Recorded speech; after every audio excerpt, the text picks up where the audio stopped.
Hello everyone, कैसे हैं सब लोग। तो मेरी जो लास्ट वीडियो कल मैंने डाली थी तो उसके ऊपर काफ़ी सारे कमेंट्स मिले मुझे मेरे बच्चों के। और बहुत अच्छा लगता है जब वीडियो में कमेंट्स और व्यूज़ मिलते हैं तो। बट उसमें कुछ बच्चों की ये भी क्वेरी थी कि सिंस अब हमारे एनडीए सीडीएस के अलावा एफकेट के पेपर जो कि कल और परसों दोनों दिन होने वाले हैं, तो उसके बारे में आप थोड़ा सा हमें गाइड कीजिए। क्योंकि एफकेट भी तुम्हारा एक एग्ज़ाम है जो कि तुम्हें एयरफोर्स में डायरेक्ट एंट्री दिलवाता है। तो इस एग्ज़ाम का जो पैटर्न होता है उसके बारे में डिटेल में थोड़ा सा मैं बता देता हूँ कि एग्ज़ाम के अंदर जो तुम्हारे क्वेश्चंस आएंगे उनको किस तरह से हमें अटेम्प्ट करना है। क्योंकि अब हमारे पास में कल का ही टाइम है, क्योंकि कल तुम्हारा पेपर है, परसों भी पेपर है, ये 3 दिनों में कंडक्ट होते हैं, ऑनलाइन पेपर है। तो सबसे पहले तो एक बार स्कीमेटिक को ध्यान से देखेंगे तो हमें ये आइडिया हो जाएगा कि इस पेपर में हमें अपनी स्ट्रैटेजी क्या रखनी है।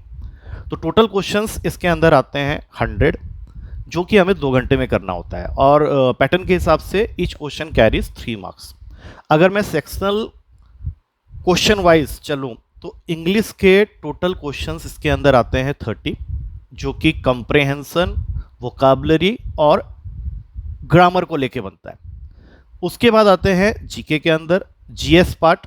जीएस पार्ट से तुम्हें टोटल 25 क्वेश्चंस मिलेंगे, और जो बचे हुए क्वेश्चंस हैं दैट मीन्स 45 क्वेश्चन जो और रह जाते हैं वो रीजनिंग और मैथ्स के होते हैं। अब मैंने यहाँ पे सेक्शन वाइज तुम्हें इसलिए नहीं बताया क्योंकि वो इन दिनों में लास्ट 2-3 पेपर्स में ये थोड़ा सा फ्लक्चुएट हो रहा है। जैसे पहले क्या होता था कि मैथ्स के 20 होते थे और रीजनिंग के 25 होते थे, उसमें थोड़ा सा इन्होंने चेंजेस किया है। Even the syllabus part is also changed.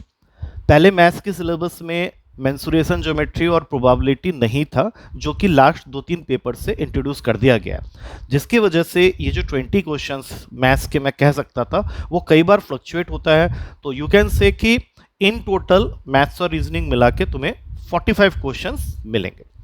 तो जो भी बच्चा थोड़ा सा भी समझदार है उसको एक चीज़ समझनी चाहिए कि अगर वो एफकेट का पेपर देने जा रहा है तो जो टाइमिंग है वो तो 2 घंटे का है, और करना उसको 100 क्वेश्चन है, जिसमें से मैंने तुम लोग को बता दिया है कि 55 क्वेश्चन जो है वो इंग्लिश और जीएस के हैं। तो जीएस में तुम मैक्सिमम टू मैक्सिमम कितना टाइम दे सकते हो, जैसे सपोज कर लो 25 क्वेश्चन करने हैं तुम्हें, and that is totally based on your knowledge part.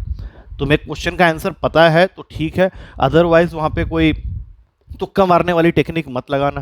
तो मेरे हिसाब से 10 से 15 मिनट बहुत होगा सिर्फ ये जानने के लिए कि तुम्हें जीएस का कोई क्वेश्चन आता है, और अगर उसको हमें एनसर्कल करना है तो उसमें कोई ज़्यादा टाइम लगता नहीं। और वैसे भी पेपर ऑनलाइन है तो वहाँ पे तुम्हें सिर्फ अपने ऑप्शन को मार्क करना है। अब आते हैं इंग्लिश के अंदर। तो इंग्लिश के अंदर जो मैंने 3 सेगमेंट्स तुम लोग को बताए हैं, तो उसमें जो सबसे ज़्यादा टाइम टेकिंग होगा वो कॉम्प्रहेंशन ही होगा। कॉम्प्रहेंशन में क्या होता है कि तुम्हें पैसेज को रीड करना है। रीड करना है तो अगर तुम उसको प्रॉपरली रीड करके कॉम्प्रहेंड कर सको तभी उसके बिलो जो क्वेश्चंस हैं उनको कर पाओगे। तो तुम ये सोच सकते हो कि अगर तुमने 10 से 15 मिनट जीएस के लिए दिया है तो कॉम्प्रहेंशन के क्वेश्चन में तुम्हारा वैसे ही 10-15 मिनट लग जाएगा। बाकी जो वोकाब और एरर फाइंडिंग वाले जो क्वेश्चंस होते हैं, ग्रामर जो होता है, उसके अंदर I don't think it will take much time. तो इन टोटल अगर मैं मोटा मोटा एक कैलकुलेट करूं तो अगर तुमने जीएस के अंदर 10 से 15 मिनट दिया है तो आधा घंटा मेरे ख्याल से तुम्हें देना चाहिए इन टोटल इंग्लिश के लिए। हाँ, उसमें तुम कोशिश कर सकते हो उसको थोड़ा पहले करने की। तो मोटा मोटा देखा जाए तो 45 minutes of your entire paper timings are devoted to your this 2 section, लेकिन बदले में तुम्हें 55 क्वेश्चंस भी मिल रहा है, ये भी ध्यान रखना। अब आते हैं मेन तुम्हारे वो वाले सेक्शन के ऊपर जहां पे तुम्हें एक्चुअली क्वेश्चंस को करके निकालना है। यहाँ पे तुम सिर्फ क्वेश्चन को आइडेंटिफाई कर सकते हो कि ये किस टॉपिक का है, बट जब तक तुम उसके अंदर में वर्किंग नहीं करोगे। अब वर्किंग क्या होता है, you have to apply formula, you have to apply concepts, you have to put multiplication, division, ये सब करके ही तुम क्वेश्चन के आंसर तक पहुंचोगे। जहाँ तक रीजनिंग की बात है तो रीजनिंग में डिफाइंड एरियाज होते हैं, डायरेक्शन सेंस हो गया, ब्लड रिलेशन हो गया। तो इसके अंदर सबके सब जो जितनी भी चीज़ें हैं वो सब तुम्हारे प्रैक्टिस के ऊपर में। अगर तुमने प्रॉपर जगह से कोचिंग ली है, वहाँ पे मॉक टेस्ट ढंग से लगाए हैं टाइमर लगा के, तो आई डोंट थिंक कि वहाँ पे तुम्हें ज़्यादा प्रॉब्लम होनी चाहिए।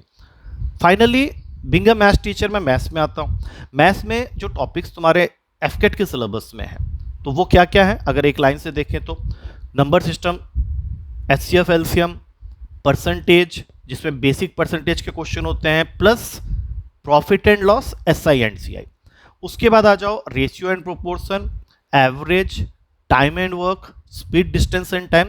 ये सिलेबस हुआ करता था आज से 3 पेपर पहले तक। अब इसके अंदर मैंने 2 टॉपिक्स और ऐड किए हैं जो कि मैंने अभी जस्ट बताया था स्टार्टिंग ऑफ द वीडियो में। एक है तुम्हारा उसमें से प्रोबेबिलिटी और एक है मेंसुरेशन एंड ज्योमेट्री। तो तुम्हें मैथ्स का पेपर जब स्टार्ट करना है तो यहाँ पे ये मान के चलना है कि तुम्हारा कम से कम 30 से 40 मिनट लगेगा ही लगेगा, क्योंकि वहाँ पे तुम्हें वर्किंग करनी है। यहाँ पे तुम ये नहीं बोल सकते कि मुझे इसका आंसर ये लग रहा है, और ये तुम्हें तभी पता चल सकता है, ये प्रैक्टिस होगी कैसे। तो अगेन आई विल से कि अगर तुमने मॉक टेस्ट अच्छी जगह से लगाए हैं तो तुम्हारा मैथ्स स्ट्रांग होना चाहिए। और ज़्यादातर मैथ्स के जो क्वेश्चंस होते हैं वो आए दिन इन दिनों में कैलकुलेशन बेस्ड क्वेश्चन वो ज़्यादा पूछ रहा है। अब वो टाइम गया जो कि आज से 5-7 साल पहले के पेपर्स अगर तुम देखोगे तो वहाँ पे डायरेक्ट रिजल्ट ओरिएंटेड क्वेश्चंस आया करते थे। तो मैंने जो मॉक्स यहाँ कंडक्ट किए थे उसमें मैंने वैसे क्वेश्चंस भी डाले थे जो कि अभी करंट पैटर्न में तुम्हारे पेपर में आ रहा है। तो मेक श्योर कर लो कि 20 क्वेश्चंस अगर मैथ्स के हैं या 22 क्वेश्चंस भी अगर मैथ्स के हैं तो आइडियली उनको करने में तुम्हें 30 to 35 मिनट्स तो डिवोट करना ही पड़ेगा। दैट मीन्स अगर इंग्लिश और जीएस में तुमने 45 मिनट्स दे दिया है तो तुम ये मान के चलो कि बाकी 45 मिनट्स तुम्हें एटलीस्ट देना पड़ सकता है मैथ्स के क्वेश्चन को करने के लिए, अगर तुम एक एवरेज लेवल के बच्चे हो। क्योंकि रीजनिंग के लिए कोई खास कंप्लेंट आता नहीं है, बच्चे रीजनिंग के क्वेश्चंस को आराम से कर लेते हैं, वो भी टाइम टेकिंग होता है but then they come with the answers. Maths में क्या होता है कि अगर मैं 22 क्वेश्चंस की बात कर रहा हूं तो उसमें 12 से 15 क्वेश्चन तो ऐसे होंगे जो तुम्हें डायरेक्ट मेरे क्लास नोट से या मॉक्स के अंदर से मिल जाएंगे, लेकिन 5 से 7 क्वेश्चन वो हमेशा ऐसा रखता है जहां पे तुम्हें थोड़ी सी ब्रेनस्टॉर्मिंग करनी पड़ेगी। तो अब ये तुम्हारे ऊपर डिपेंड करता है कि तुम इन 5 से 7 क्वेश्चंस का क्या करने वाले हो, क्योंकि तुम्हें पहले ये श्योर करना पड़ेगा कि तुम्हारे जो बाकी 15 क्वेश्चन हैं वो बिल्कुल सही तरीके से तुमने विद इन ए टाइम निकाल लिया। क्योंकि मैं ये एडवाइस करूंगा कि जो बाकी 15 क्वेश्चंस हैं उनको तुम कोशिश करो 20 से 25 मिनट के अंदर कंप्लीट कर लेने का। अब ये जो 6-7 क्वेश्चन होते हैं जो कि वो डेलिबरेटली तुम वो जो कहते हैं ना स्पीड ब्रेकर वाले क्वेश्चन, ये वो वाले क्वेश्चन होते हैं, तो इसमें तुमको थोड़ा सा टाइम देना पड़ेगा। हो सकता है कि ये 6-7 क्वेश्चन को तुमने 20 मिनट दिया, तुमने ट्राई किया, बट उसमें से सिर्फ 2 या 3 पे तुम श्योर हो कि वो सही हो सकते हैं, बाकी पे तुम श्योर नहीं हो। तो इट विल बी वाइज और it will be advice from my side कि तुम उन क्वेश्चन को अटेम्प्ट ना करो, क्योंकि तुम्हें ये भी देखना है कि तुम्हारे सही कितने हो रहे हैं। ये नहीं कि उसके अंदर तुमने नेगेटिव मार्किंग लगा दी और वो तुम्हारा गलत हो गया। और ज़्यादा टाइम भी नहीं देना, अपने टाइम को पहले अलॉट कर लो। तो इस वीडियो में मैंने तुमको जो चीज़ बताई है उसमें मेन है तुम्हारा टाइम मैनेजमेंट, क्योंकि जब तुम्हारे टाइमर लगे होते हैं ना पेपर के अंदर में, एक हुआ कि मैंने तुम्हें कुछ बात बोली, तुमने उसको मान ली, लेकिन जब वो इंप्लीमेंट करने जाओगे ना तो तुम्हारा वो टाइम जोन एक क्रूशियल रोल प्ले करने वाला है। तो तुम्हें ये मान के चलना है कि जीएस और इंग्लिश इसमें बहुत ज़्यादा भी हुआ तो 40 to 45 मिनट्स। मैथ्स के अंदर चूंकि वो कैलकुलेशन बेस्ड होता है, टाइम लगता है, तो यू कैन डिवोट 45 मिनट्स, और जो बाकी आधा घंटा रह गया वो तुम रीजनिंग के अंदर में काम कर सकते हो। तो अगर तुम इन स्ट्रैटेजीज को फॉलो करके एग्जाम देने जाते हो तो ऑब्वियसली तुम्हारा एग्जाम बढ़िया होगा। आई डोंट नो तुम में से कितने लोग ऐसे हैं जिन्होंने मॉक्स लगाए हुए हैं। अगर उन्होंने मॉक्स लगाया है तो उसमें एक स्कोर तुम्हें दिख रहा होगा।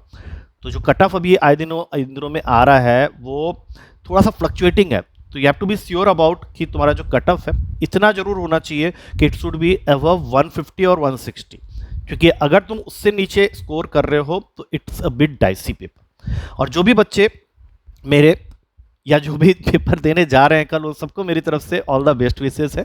और do let me know about your performance, क्योंकि काफ़ी मेहनत की गई है तुम लोगों के ऊपर में, तो तुम लोगों को ये तो ज़रूर बताना पड़ेगा कि एग्ज़ाम कैसे हुआ है। और ये जो एग्ज़ाम है ये शिफ्ट्स में होते हैं, जैसे मॉर्निंग शिफ्ट में हुआ फिर आफ्टरनून शिफ्ट में होगा। तो जो भी बच्चा जिसका पहला एग्ज़ाम पढ़ रहा है तो वो डेफिनेटली मुझे एक बार ये ज़रूर बताए कि उसके एग्ज़ाम के अंदर में जो क्वेश्चंस आए थे वो किस टॉपिक पे और क्या क्या आए थे, कितने करवाए हुए आए थे और कितने नहीं करवाए हुए आए थे। और जो बातें मैंने तुम्हें इन वीडियो में शेयर किया है उसके अकॉर्डिंग वो प्रिपेयर था या वो कुछ अलग ही आ गया था। इससे क्या होगा कि वो मैसेज मैं सर्कुलेट कर दूंगा उन बच्चों के लिए जिन्होंने पेपर नेक्स्ट डे देना है या नेक्स्ट शिफ्ट में देना है, तो इससे उन्हें फ़ायदा होगा। काफ़ी सारे बच्चे इस बात को समझते हैं और वो अपना रेस्पॉन्स या feedback after the exam share करते हैं, लेकिन कुछ बच्चे ऐसे भी होते हैं जो ये काम नहीं करते। उन्हें लगता है यार मेरा एग्ज़ाम तो अच्छा हुआ है, मैं दूसरे को क्यों बताऊँ, मैं दूसरे को ये क्यों हिंट दूं कि किस तरह का क्वेश्चन आ रहा है। तो पहली बात तो ये जो तुम हिंट दे रहे हो तो ये तुम क्वेश्चन पेपर लीक नहीं कर रहे, तुम्हारा पेपर अलग आएगा। तुमने फर्स्ट शिफ्ट में जो पेपर दिया सेकंड शिफ्ट में पेपर अलग होगा, तो वो सिर्फ ये बताने के लिए होता है कि किस पैटर्न में क्वेश्चंस पूछे जा रहे हैं। तो इसमें तुम ये मत सोचना कि मैं अगर किसी को बता दूंगा तो पता नहीं उसका क्लियर हो जाएगा, मेरा नहीं क्लियर हो जाएगा। ये बहुत ही नैरो माइंडेडनेस थिंकिंग होती है, तो ये मत करना। तो once again all the very best to all of the aspirants who are going to give the paper tomorrow और डे आफ्टर टुमारो और उसके बाद भी। तो do let me know about your performance, और अपने फ्रेंड्स को भी हेल्प करो कि उनका पेपर भी अच्छा हो, तुम्हारा भी पेपर अच्छा हो, so that all of you can meet in the academy. ठीक है, चलो that's it for today. Next video में फिर मिलते हैं कुछ और इन्फॉर्मेशन के साथ में, कुछ और स्ट्रेटेजी प्लानिंग करेंगे। तब तक के लिए thank you to all of you.